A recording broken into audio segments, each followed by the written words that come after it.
भारत के परमाणु सपनों की असली कीमत क्या जादू घोड़ा के ये मासूम लोग चुका रहे हैं? आखिर वहाँ ऐसा क्या हो रहा है? आइए समझते हैं इस वीडियो में।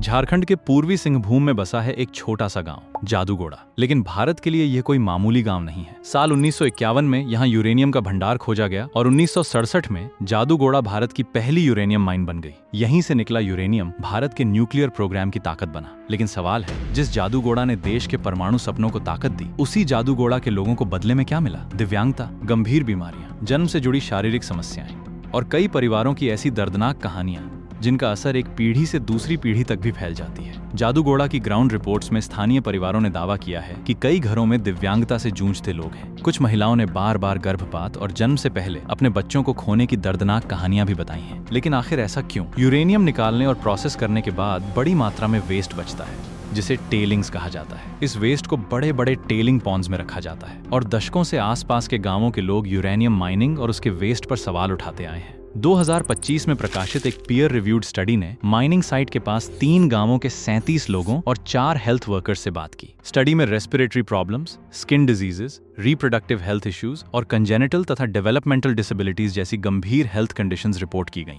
यानी जो दर्द हमें ग्राउंड रिपोर्ट्स में दिखाई देता है, वैसी हेल्थ प्रॉब्लम्स रिसर्च में भी डॉक्यूमेंट की गई हैं। लेकिन कहानी यहीं खत्म नहीं होती। Uranium corporation of India limited यानी यूसीएल और डिपार्टमेंट ऑफ एटॉमिक एनर्जी का कहना है कि इन बीमारियों को रेडिएशन से सीधे जोड़ने के पर्याप्त वैज्ञानिक का प्रमाण नहीं है। लेकिन सवाल है, अगर सब कुछ सुरक्षित है तो दशकों से जादूगोड़ा के लोग एक जैसे सवाल क्यों पूछ रहे हैं? क्यों परिवार अपनी बीमारियों, मिसकैरेजेस और बच्चों की जन्म से जुड़ी समस्याओं की कहानियां सुना रहे हैं? और क्यों आज भी एक ऐसी इंडिपेंडेंट, ट्रांसपेरेंट और लॉन्ग टर्म हेल्थ इन्वेस्टिगेशन की मांग जरूरी महसूस होती है, जिस पर जादूगोड़ा के लोग भी भरोसा कर सकें? जिस जादूगोड़ा ने देश के न्यूक्लियर प्रोग्राम को ताकत दी, आज उसी जादूगोड़ा के लोग अपनी सेहत और अपने बच्चों के भविष्य को लेकर सवाल पूछ रहे हैं। देश के परमाणु सपनों की असली कीमत आखिर जादूगोड़ा के ये मासूम लोग कब तक चुकाते रहेंगे? ऐसी ही जमीनी और रिसर्च बेस्ड कहानियों के लिए चैनल को सब्सक्राइब करें और बेल आइकन जरूर दबाएं। मिलते हैं अगली वीडियो में।